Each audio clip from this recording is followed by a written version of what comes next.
Okay, good morning. How you doing? Good morning, Please tell me your name and spell it for me. Dr. Jed Deets, Jeddeets. Okay, and tell me how did you get chosen for your position as interim superintendent? I was selected by the state superintendent of schools, Dr. Chris Cook. Okay, and what chose them or made them choose you to be the interim superintendent according to what's happening in the district? Well, first of all, there's a vacancy because the state has intervened in the school district in an agreement with the school board as of April or May.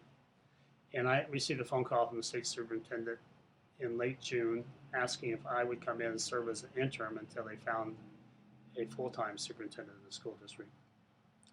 I guess he got his name from different sources in the area.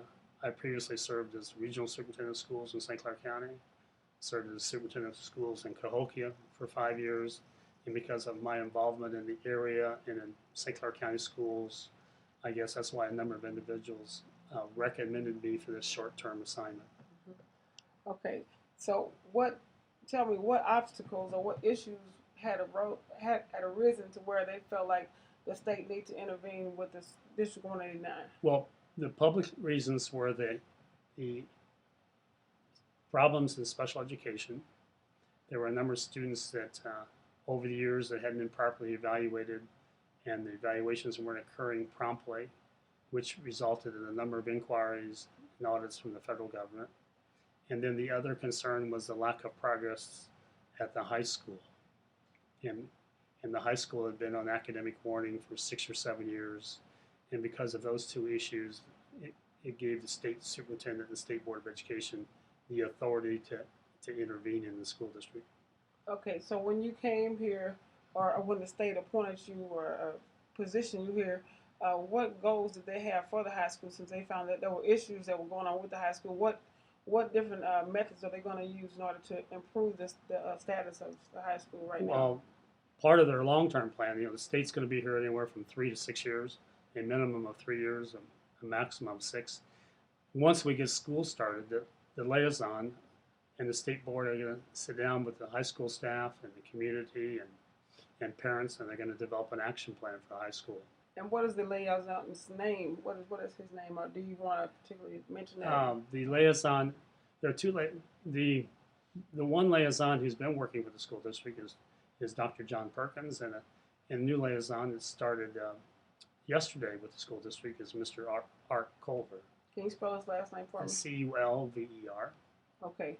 So what, like I said, what in particular, what plan do y'all have for East St. Louis Senior High School? The plan is to be developed, and it's not going to be my plan, and it's not going to be the state's plan. It's going to be East St. Louis District 189's plan, and the intention is to have input from the staff, including the administration, the teachers, the non-certified staff, from the parents and the community and the students. And in fact, the school district has 90 days to develop that plan. The goal right now is to get all the schools started by August 22nd. Okay. And there have been a number of construction challenges and registration challenges that has making that task more complicated than it should be. So Number of staff layoffs. Are you referring to the thing of lack of teachers being in place right now? Well, You're talking about hiring teachers back. In addition to the problem at the high school and special education, it's also there's some financial challenges, significant financial challenges facing the school district. What are those? They're in deficit spending. For the last 2 or 3 years, the district has spent $10 million more in expenditures than they've had revenue, and because of that, the board and district has had to implement some rather severe staff cuts in an attempt to balance that budget. Okay. And they're even given the measures they've taken to date, they still aren't sufficient to remedy the problem, and that the problem is also more difficult because the state of Illinois is in financial difficulty. And we found out this week that the state's going to receive $3 million less in funding than we had anticipated 2 weeks ago. So the cuts that we were working on to address the previous problem, now we have to identify additional cuts of $3 million. Okay. And So where are you the looking primary, at to make those cuts? Where are you looking at making those cuts? well, the board is going to have to look at the whole school district, at all the personnel, teachers, non-certified, administration here. It's going to be a significant challenge that we're going to be working on in the next 30 days. Okay, so when it comes to this financial deficit that the board has or the district has, wouldn't you, okay, like when you have an accountant or a person that's actually in charge of the money, I mean, what aspects have you looked at that position to say, well, how did they come up with these figures, and why wasn't it in order? Have you spoken with that person to be able to find out why the budget's not balanced, or why like you said, over 3 years, $10 million extra been spent? Why aren't you all looking at the books or the person that's running the books in order to find out how can they make a difference, and why weren't they sticking to the guns to say, okay, we can't spend this money? Well, if you were at the board meeting last night. No, I actually passed by here and saw those people, and I had to go somewhere. When I came back, you were out of. We are looking at the books, and the state's very concerned about the financial situation. Mm-hmm. In fact, they requested a special board meeting last night, mm-hmm. so that make sure that everybody in the school district and the community, they had the chief financial officer from the Illinois State Board of Education, Mrs. Linda Mitchell, here and gave a half-hour presentation and took questions about the financial status of the school district and the significant financial challenges facing the school district. So is she going to be overseeing the president financial officer with the school board, or what is her? Well, she's the chief financial officer for the school district. Okay. I mean, she's chief financial officer for the Illinois State Board of Education. Right. And the budget that we will have to submit will go to the state superintendent and the chief financial officer for their consideration and approval. Because as you know, under the agreement, the state must approve now every contract, every employee. And so any and all decisions will first be made in consultation with the local board of education, but will also have to be approved by the state superintendent and his liaison. Okay, so when you say that, like I said, you have so many teachers that were laid off and so little of them brought back. Now, how long would that process even take to even consider bringing more teachers back? You have to go through all those steps, and then school is like 2 weeks away. Right. Well, we're involved in a daily process with the personnel department and finance, and in consultation with the principals. As students register for classes, and as students are identified, and as openings are identified, then we have the authority from both the Board of Education and the State Board of Education to immediately place teachers into those classrooms as the openings are identified. Okay. So when it comes to, this is kind of... We've already, and the district has already called back 140 teachers. Okay. They initially laid off 300, they called back 140 already. That brings me to something else. When you bring these teachers back, and I mean, I know most of the time people call them back through seniority or whatever, but looking at test scores, looking at the qualifications of the teachers, are you all going to not just consider seniority, but consider their results as far as the AYP? Right now, under Illinois law, that the primary consideration is seniority. And I know that the state legislature and our area representatives, they modified that law, but the new law doesn't take effect until next school year. Okay. So right now, any decisions are strictly based on seniority because of the Illinois statute. Okay, so when it comes to, I know I was, you understand how seniority works? Yes. If we laid off a math teacher and we need a math teacher, then we recall the math teacher with the most seniority. If we laid off 5 elementary teachers and we need 3 elementary teachers, then we call back the 3 elementary teachers with the most seniority. And I know the state legislature and the public at large has an issue with that, and that's why in the Senate Bill 7, the Reform Act, And next year, when teachers are laid off and school districts have to go through reductions, then the first consideration will be the performance evaluation. I know. I think they did And that out in Riverview. Didn't they do that? well, some school districts and some states have done it, but Illinois just passed the legislation this spring. It was landmark legislation, but it doesn't take effect till next school year. Okay, okay. Now, as far as I know, when it comes to extracurricular activities, it was in the way in that the middle school won't have a football team. They won't be having a football program for the middle schools, and I was trying to find out why is that, because that's usually the basis or the foundation for the kids to be able to perform in high school. I honestly, I haven't been told that. I would ask you to contact our middle school principals and ask that question. And that was a middle school principal that told me that. Yeah. So, we're trying to find out. Did he tell you why? He didn't know why. He didn't understand why. He just told that program was not going to be. Yeah. It was not going to be existing in middle school. It's the first I've learned of this. So. So, because that's the foundation of at least keeping the kids active. Keeping them out of trouble, keeping them productive to where they can actually look forward to playing with Eastside, which is the number one. Yeah, I understand the team, importance of extracurricular activities.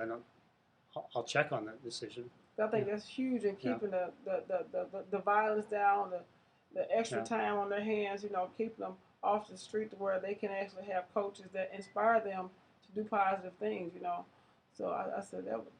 That's like huge. You got the one situation where you got the guy who made the decision. I would not say that over the video camera here. But like I said, I would much rather discuss that probably another time. But like I said, I think as a whole, as far as the kids are concerned, if it's talking about being positive for them, I would think they would want to keep at least the football program. Because I know they've taken away gym, PE, which is huge when it comes to kids being creative. Well, hopefully we haven't taken away gym because we're required to offer physical education now. Right. And I know we offer physical education in the middle school. Well, the thing about it is, it was laws that were passed a little while ago where they were cutting out PE because it was costing money, like the arts, basically, like music. It just depends on what school district it was, where music is cut out, All schools in Illinois are required to have daily PE. Some, and I know our middle schools have PE because we have a lot of PE teachers. Well, what about elementary, though? Elementary, many schools, because of budget cuts, have replaced the full-time PE teachers, and the classroom teachers are supposed to 15, 20 minutes a day engage the students in daily PE. You told me that you're gonna be here at least 3 to 5 years. Am I gonna be here 3 to 5 years? No, the state, the state. Yeah, I'm only the most I can be here is 100 days, and I'm just here until the school district can find a superintendent full-time. Why aren't you being considered as a superintendent? Well, I'm retired. Permanently? Well, and I can if you're good and you're making it happen, why not? Well, if I come back to work, I have to go out of retirement, and I'm happy. I'm happy to come back and help East St. Louis School District. I have a lot of friends in this community, and the children need a valuable education. But I think whoever the next superintendent is going to be, I think it's a 3 to 5 year commitment to make progress. And at this point in my life, I'm not sure I'm young enough to make that 5-year commitment, that kind of commitment, the 12-hour a day, 6 days a week commitment that it's going to take to provide the leadership that this school district needs. Okay, the interim, where is he from? What state is he from? I'm the interim. The liaison, I'm sorry. Where is he from? The liaison is from Champaign School System. Okay, now what person in the middle besides the liaison is going to be used to connect with the people? But he's not from East St. Louis.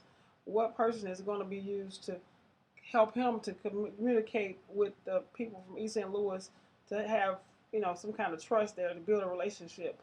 It's one thing when you have a person that comes in to have the vision for what they want to offer the community, but you have to have some kind of connection with them to get to know you and to know what you're going to offer.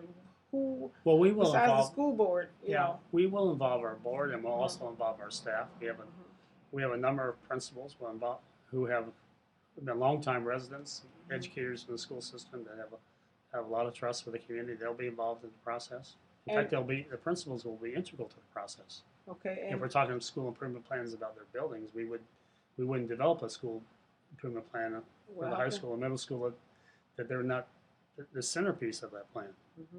So, how do you all plan on reaching the adults as far as the parents? How do you plan on getting them more involved into the school system and their children's lives to improve the system? That clearly some additional strategies will have to be identified. And I'll be honest with you, my focus right now has been on the start of school because we still have we've had a lot of challenges in getting school started, and I haven't focused a lot of attention on the plan.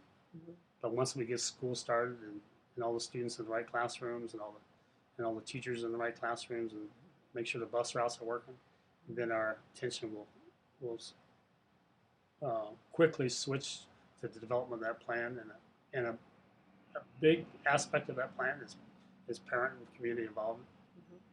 And maybe you'll help us get parents involved. Just give me a call. Okay. So what? I mean, before you came here, I know you had a plan. I mean, not just besides having strategies for rearranging the budget and making sure it's balanced, but I mean to be able to mentally know that okay, like you said, you know that there's no parent that's like being that you've been involved in the district a lot in Cahokia and also over here and at the regional office of education. You know the years of lack of education, lack of involvement of parents, and you know strategies of how to get parents involved. What are some strategies? You have to first of all you have to make parents feel welcome in the school. You can't put up artificial roadblocks. You have to invite them into school and include them in meaningful student activities involving their students and make them feel happy to come to school. And that's the first goal. And then secondly, they need to be included in their son or daughter's education, and whether it's through the arts or through other science activities or math activities or language arts activities, you need to schedule those parent nights where they can come and see their students perform and feel pride in their students, and you use those opportunities to make those additional connections with parents, and so that when you need to call them and talk about a problem that their son or daughter might be having, that you've already developed some trust with them, so they trust you. And it's a long process, So when it comes to discipline in the district, holding not only students accountable, but like parents, when it comes to attendance or when it comes to behavioral situations, it's my understanding that the Wavetta Young was the detention school, whereas now they're sending the ninth graders there. Are you all going to open up another center somewhere else, or how you all going to go about the detention center situation is still under consideration, both from a location and from a budget standpoint. As to A, are we going to have it, and B, if we are going to have it, where would it be located? Okay, and when it comes to the actual steps to discipline children, I know I had spoken with Mr. Triefenbach about this program that when I was in South County, my daughter went to the school. They had a program called A+ program, where they had. Have you ever heard of it before?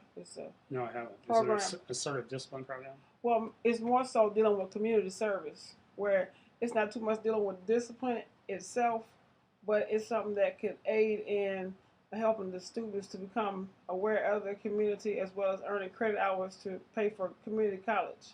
So what they did for community service, like Meals on Wheels, they did the buddy system, where they're teaching the older teaching the younger, different things. They were on a positive level. It wasn't just so much as, okay, this is what's going to happen to you because you did this. But it would be, I would say, use that system, even though it's pertaining to community service. The people that are the students that do feel like, okay, well, I'm going to just get 10 days out of school, or I'm going to just get 5 days, or whatever it is, those days, because I've spoken with the chief of police. Are you talking about high school students now? High school students. Okay, I know there's a few schools that in their students' junior or senior year require a community involvement program. That's something that that the district could consider. And see, like I say, it's something that can go across the board, you know, when it comes to community service, where they start off young to learn about community service, not wait till they get to 11th grade and like, yo, who Okay. wants to be involved in the community? I don't know anything about my community because that's not where my mind has been focused. I haven't been Yeah. trained for that. Whereas, usually, like I said, when I went to, my daughter was in at the school that she was in, you know, they teach them about community service. You do different things from Okay. a small perspective, and then we get to high school, junior high school, they put you in different programs, or that's an option. Are there enough? I guess are there enough community agencies that where the students could volunteer their time and serve? I believe so. Okay. I know one thing about it. I know the mayor working with him, he had a program called Put Illinois to Work, and being that the funds are not there anymore, he's always looking for community service workers, like cleaning up the city. You know, he does cleaning every Saturday, you know, and he just That's been a very positive program for the city. Yes. So, and just recently, it was this group called Pick Up America that's going across America, picking up trash. You know, teaching about recycling, so that they can think. You know, people can be transformed mentally into a zero waste zone. Mm-hmm. So they came through here 2 Saturdays and did some cleaning in East St. Louis. Something like that, to where it's not a choice. Okay, not just locking the kids up and putting them in detention. Who wants to? Who's not gonna want to be out of class and just hang out and act like you're working when you're out of, the structural environment? Okay, well, you have an option here. Well, either you do what you asked to, which is community service for on a Saturday, or whatever is, like I said, a buddy system, where they learn how to sit down with the kids. It's not always a negative reinforcement, but something where they're sharing. Well, that's something that could be investigated and possibly could include it in the long-term plan. So it'll take the whole mentality from violence and corruptness to, okay, I actually can be a mentor myself. I'm a positive influence as well. So. And speaking of parents, I have a 10:30 meeting with a whole group of parent advocates. Oh, really now? Yeah. All right then. All right. So I'm looking at it's 10:23. So are there any last minute questions that you want to make sure that we cover before I go meet with those parents? Okay. Do you have any upcoming, like an open house for the parents to come down here? All the schools are going to have open house and orientation during the first 2 weeks of school. Okay. Because I know. I know I was at Mason Clark Middle School, and the principal talked to those parents about it. I know they're all going to have an open house. All right, so this is the last part I'm gonna look off into.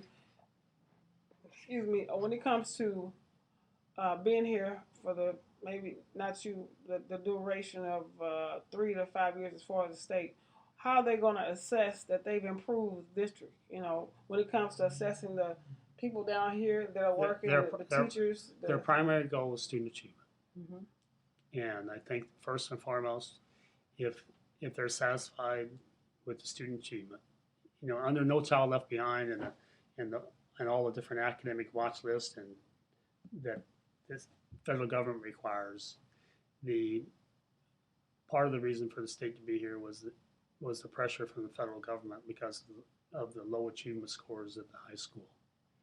And so if those scores improve, then I think the states will probably sooner. If on the other hand, the achievement at the high school and the middle schools or the other schools don't improve significantly, then the state will be here longer. Now I know I was watching on the news the other day that they're changing those laws for No Child Left Behind because they're trying to change it. The test score requirements, right, saying that's too steep. It's under the whole No Child Left Behind Act is up for reauthorization. So depending upon what happens at Congress, it could affect the what happens here at the school district. But wouldn't it be dumbing down the system though if they do that? Well, I don't think they're going to dumb down. I think they're talking about different tests and a growth model so that right now the high school made improvement last year. It's important to note that both on math and reading, they made 5% improvement. Mm-hmm. Now, having said that, their overall scores are still low, but any improvement was good. And if they can build upon that improvement in 10%, et cetera, then I think the state would be encouraged, and as should be the community. Yes, and, Yeah. and then Yeah. I think one other thing, I think the teachers that are doing a great job, they should in some way be given some kind of incentive to keep doing what they're doing, Well, they should be given, to yeah, they, stand out, yeah. you know, so But that they can be I'm gonna- models for other teachers. I'm gonna meet with the teachers in every school next week. I'm gonna meet with individually, and I certainly intend to congratulate the teachers in the high school for the improvement they've shown and encourage them to set as a goal twice as much improvement for next year. Mm-hmm. All right. Well, thank you very much for Okay, your time. well, thank you for your interest, yeah. All right. Okay. And I'll be speaking with you in the future to find out about more positive things that are going to happen Okay. with the school district. Okay, well, sure. Thank you for your interview. No problem at all. Yeah, I need to go check with my parents. All right. So is that an open session or is that just a private deal? Or? Yeah, it's a private group of parents that